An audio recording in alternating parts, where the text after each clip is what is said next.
Hello. I'm weird. Forgive me. What are you doing today? I'm doing absolutely nothing. I'm reading, watching Netflix, and making a video. That's fantastic. Right? Yeah, that's right. It's fantastic.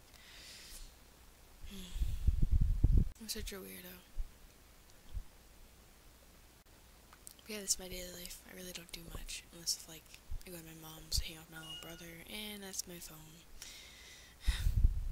Yeah, that was my phone. Probably my boyfriend texting me. Probably should get that, right? He's working, and he says that I can text him while he's working. I don't want to get you in trouble, but that's about my life. I really don't do much. I do have a lot of thoughts, and that's the main reason why I wanted to do this, but I can't think anymore, because, yeah, it's hard to think. Anyways, Tom's here. My grandma's husband, Tom. He just got home from work. I see him through the window. The other day, I wanted to say something, but it was kind of weird and creepy, and I have no clue what's going on. But I fell to the floor because I couldn't see, and I've had these weird things going on for a while, where my head would hurt to the point where I couldn't see, like, my vision was completely gone, and I have no clue why. I wish I knew. So I made an appointment,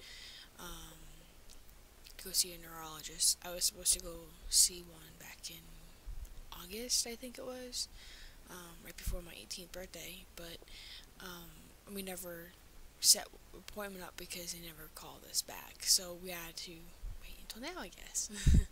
I have no clue, like, how to go about all this stuff, because I have no clue what's going on. But the other day I fell down because I was just sweeping the floor. I was cleaning my room. I was gonna put this in one of my videos, but I decided to wait until now because I have nothing else to talk about. Excuse me. But I was just sweeping and I just couldn't see anymore. Like, I could tell my vision was being blurred, and then it turned black and I couldn't see anymore, and I just dropped to the floor because I didn't want to trip on anything, because I was holding the broom and I had stuff on the floor. So I dropped and I felt so weird. I didn't want to move because I felt like that something was going to happen if I moved. And then I felt really strange, so I grabbed my chest and I was just like, oh my god, like my heart was beating so fast. It felt like it was trying to like punch its way out of my body, and I was like, oh my god, like there is history in my family of like heart problems and all that stuff. So it's like I'm really worried that there's something wrong with me now, because I'm not the healthiest person in the world. I don't drink soda. I try not to eat like a whole bunch of candy every day, and I don't have like tons of, you know, fast food or anything like that. I don't eat that stuff, but I do eat some bad things, like just occasionally I'll have like some junk food, but it's not like I eat it every day and every second of my life. I actually have been to a neurologist before. When I was younger, I was 15, I think. It was when I was a freshman, and I had something wrong with me. I couldn't walk. I woke up, I stood up, and I basically fell into my TV, which scared the shit out of me. And I grabbed my phone and I called my mom in the other room when she was like in her room sleeping or something. She came in my room and she saw that I was laying on the floor and I couldn't get back up, which it was really, really bad. And I was just like, oh my god, what is going on with me? Back then I was just like, I was freaked out. Got me to the hospital, I remember, and they tried to pinch my legs, and I was just like so like embarrassed because I didn't like shave my legs the day before, and so I was like, oh my god, they're touching my legs.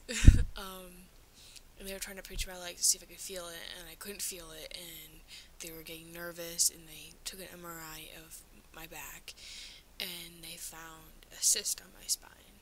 Then after I went to the hospital in my hometown, um, they sent me up to Boston in an ambulance, which was like a 2-hour drive, in an ambulance, but it seemed like it was like an hour. They didn't like, it wasn't like a rush. They didn't have like the lights on or anything like that, but they wanted to get me up there, so they took an ambulance, and it was my first ride in an ambulance, and I was just like, oh my god, it's so weird. It was so creepy because like, I was facing the back, and like actually the guy that was in the ambulance, he went to a school that's like a trade school, I think, or something like that, and it's in I think it's in Taunton or Rainham, somewhere around here. Yeah. Then I went to Boston, and after I went up to Boston, they wouldn't let me eat anything. They asked me to lay down, and when I laid down, I had my legs were like this towards each other, so both ways were towards each other. And she was like, "Why do you do that with your feet?" I'm like, "It's just comfortable." And she's like, "Do you have something wrong with your feet?" I'm like, "No, I just do it because my feet allow me to do it, and it's comfortable. It kind of like stretches my feet and my legs, and my ankle." So which is random. So she had me stand up, and at that time I could stand up, but it felt so weird when I stood up, and I could walk a little bit, but I felt really dizzy, and I didn't want to walk. I was so scared to stand up because I didn't want to fall down. I didn't want to have to depend on somebody else like to be there and try to hold me up. But yeah, then after a while I had a temperature of 103. Yeah, 103, and I think it went up to 104 at one point. Um, yeah, this is my story about my time at the hospital. um, but after a while, they found out what was wrong with me. Yeah, it had nothing to do with the cyst. It had something to do with mono. I couldn't walk because it basically attacked my whole like system, which made me very very weak. And yeah, because I had something on my spine, it kind of messed with all my like I don't know what is it called, like my nerves or something. And that's part of the reason why I couldn't walk. It's got mono. Oh my god, it was the worst thing ever. So, oh my god, if somebody has mono, let it pass before you kiss them or share a drink with them or anything, because it is the worst thing ever. Your throat closes up and it's like, ugh, I can't breathe. And if you have a cyst on your spine, it makes you not walk. So, but I'm gonna end it now, and yeah, thank you for listening to my crazy story about me having stuff wrong with my back and mono. So, anyways, bye. Have a good day or night.